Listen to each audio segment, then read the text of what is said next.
Assalamualaikum warahmatullahi wabarakatuh. Bagaimana kabarnya anak-anak hari ini?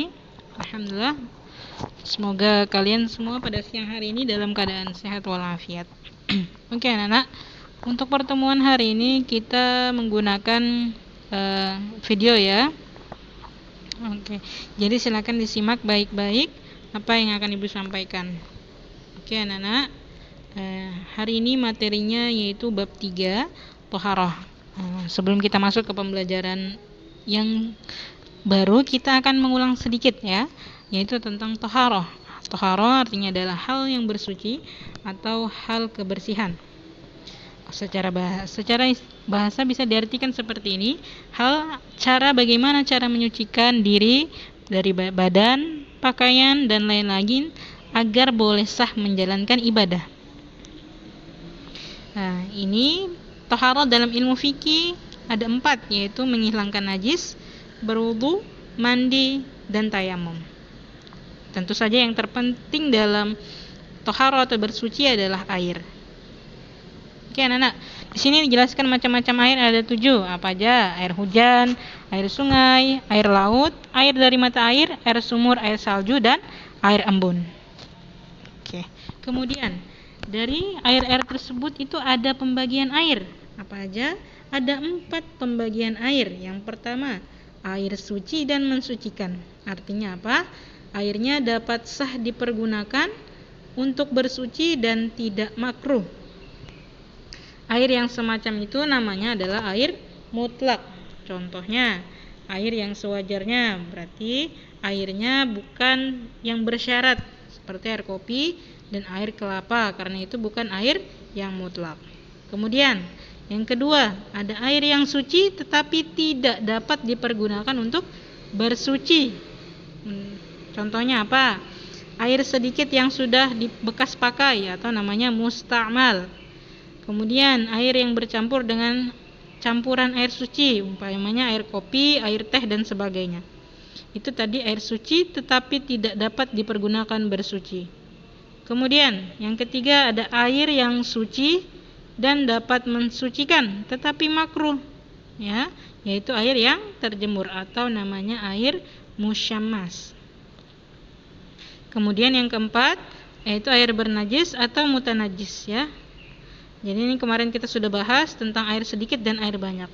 Jadi kalau air sedikit kena najis ya, maupun tidak berubah, kemudian tidak berubah baunya, kemudian sifatnya, itu tidak sah dipakai untuk bersuci, kecuali air banyak. Nah, air banyak artinya lebih dari 216 liter atau 2 kullah. Nah, kalau terkena najis ya, kemudian tidak mengubah baunya, sifatnya, berarti masih bisa digunakan untuk bersuci. Ini juga kemarin pertanyaan-pertanyaannya sudah ya? Sudah. Oke anak-anak, kita akan masuk ke materi kita hari ini, yaitu apa? Najis atau kotoran. Ya. Yang dimaksud najis atau kotoran di sini ialah seumpama air kencing, darah, nanah, bangkai, bekas dijilat anjing, dan lain sebagainya. Oke, tentu saja di dalam ini semua ada dalil yang mensyariatkan atau dalil yang mendukung keterangan-keterangan tersebut. Yang pertama, Allah Subhanahu wa taala berfirman dalam surah Al-Muddatsir ayat 4 ya. Ayatnya yang berbunyi, "Wasiyabaka fatahhir", dan pakaianmu bersihkanlah. Jadi dalam ayat ini menjelaskan bahwa kita harus bersih ya, baik dari pakaiannya. Kemudian ada sabda Rasul, qala Rasulullah sallallahu alaihi wasallam, "At-tuhuru syatrul iman", rawahu Muslim. Bersuci adalah sebagian dari iman. Ya, ini sering kita dengar atau sering kita lihat di quotes ya, atau bersuci adalah sebagian dari iman. Kemudian najis itu yang harus kita bersihkan ada pembagiannya. Apa aja sih Bu pembagiannya? Yang pertama ada najis ringan. Najis ringan atau bahasanya kita sering, kalau pernah dengar ya, kalian pernah dengar najis mukhaffafah. Ini najis ringan. Ialah air kencing bayi anak laki-laki yang umumnya kurang dari 2 tahun. Oke, jadi kalau ada anak kecil laki-laki kemudian kencing, itu termasuk najis ringan. tapi ada keterangannya dan belum makan selain air susu. Jadi dia belum makan selain air susu. Misalkan sudah makan nasi, itu sudah bukan termasuk najis ringan, ya.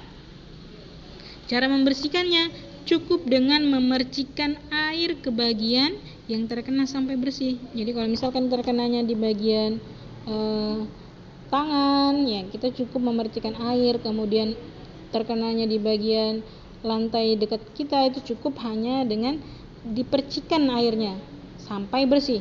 Nah, kalau sudah bersih, itu najis ringannya telah suci, ya. Seperti itu. Itu untuk najis ringannya. Kemudian najis berat atau bahasanya najis mughalladhah, ya, ialah najis dari bekas dijilat anjing atau babi.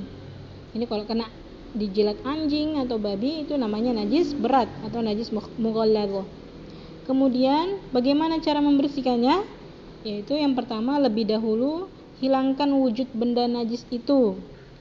Kemudian dicuci dengan air bersih 7 kali, salah satunya dengan campuran tanah. Jadi kalau misalkan terkena jilatan anjing, kalau masih ada air liurnya, dihilangkan dulu air liurnya. Sudah selesai, dicuci dengan air bersih 7 kali. Salah satunya dicampur dengan tanah. Misalkan di basuhan yang kelima mau dicampurkan dengan tanah, boleh, ya. Seperti itu cara membersihkannya. Kemudian yang ketiga yaitu najis biasa atau najis sedang. Najis biasa atau najis sedang ini namanya najis mutawassithah, yaitu kotoran manusia atau binatang, air kencing, bangkai selain bangkai ikan, belalang dan mayat manusia, darah, nanah dan sebagainya. Selain yang tersebut dalam najis ringan dan najis berat. Ya, berarti semua yang bukan termasuk najis ringan, yang bukan termasuk najis berat, dia namanya najis sedang. Cara membersihkannya seperti apa, Bu? Cara membersihkannya cukup dengan air sehingga hilang sifatnya. Tetapi apabila tidak mungkin hilang semua sifatnya, bau, rasa dan rupanya, maka dimaafkanlah, tidak jadi apa adanya bekas najis itu. Maksudnya gimana? Pokoknya kalau ada najis, misalkan ada kotoran binatang, nah, caranya seperti apa? Yaitu tadi dihilangkan dengan air. Kalau misalkan dengan air itu bisa menghilangkan sifatnya bau, kemudian rasanya, kemudian rupanya, berarti najisnya sudah hilang. Tetapi kalau misalkan tidak bisa, ya tidak apa-apa, ya, tidak apa-apa adanya bekas najis itu, karena sudah kita usahakan, kita upayakan untuk menghilangkan najisnya. Kemudian adapun cara membersihkan kulit binatang dengan disamak. Ada disamak. Oke. Kemudian menurut wujudnya najis itu dibagi menjadi 2. Yang pertama yaitu ada aini, artinya berwujud benda. Kemudian ada hukmi, artinya hanya hukumnya saja, sedang wujud bendanya tidak ada. Maksudnya apa? Kalau ain itu artinya mata, jadi najisnya ini terlihat dengan mata, ya, artinya berwujud benda. Kemudian hukmi itu hanya hukumnya saja, sedang wujud bendanya tidak ada. Seperti itu. Kemudian macam-macam najis yang dimaafkan. Ini najis apa aja sih yang dimaafkan? Yang pertama ada bangkai binatang yang darahnya tidak mengalir. Jadi kalau ada bangkai binatang yang darahnya tidak mengalir, itu najisnya tidak apa-apa. Contohnya apa? Seperti nyamuk, kutu dan sebagainya. Jadi ini nggak apa-apa. Terkadang kalau misalkan kita sholat atau apa, sebelum sholat itu ada digigit nyamuk, ya, terus kita pukul, darahnya keluar. Nah, itu nggak apa-apa. Kenapa? Karena darahnya tidak mengalir. Kemudian najis yang amat sedikit sekali. Kalau sedikit itu nggak apa-apa, ya, karena itu termasuk najis yang dimaafkan. Kemudian nanah atau darah dari kudis, bisulnya sendiri yang belum sembuh. Jadi kalau misalkan terkena penyakit bisul atau apalagi kudis, ya, dan belum sembuh tapi kalian mau sholat, mau apa, itu dimaafkan. Dan yang kemudian debu yang bercampur najis, kita nggak tahu, ya, di samping kita ini debunya ini udah tercampur najis atau misalkan kotoran cicak atau apa, kita kan nggak tahu, ya, Nak, ya. Ini merupakan najis yang dimaafkan. Dan terakhir, dan lain-lainnya yang sangat sukar untuk dihindari, ya, maksudnya najis-najis yang sangat sulit untuk kita hindari. Seperti itu anak-anak. Oke anak-anak, di sini ada pertanyaan-pertanyaan, ada 4 soal, nanti tolong dikerjakan kemudian dikirimkan di classroomnya Ibu. Oke anak-anak, cukup sekian dari Ibu. Assalamualaikum warahmatullahi wabarakatuh.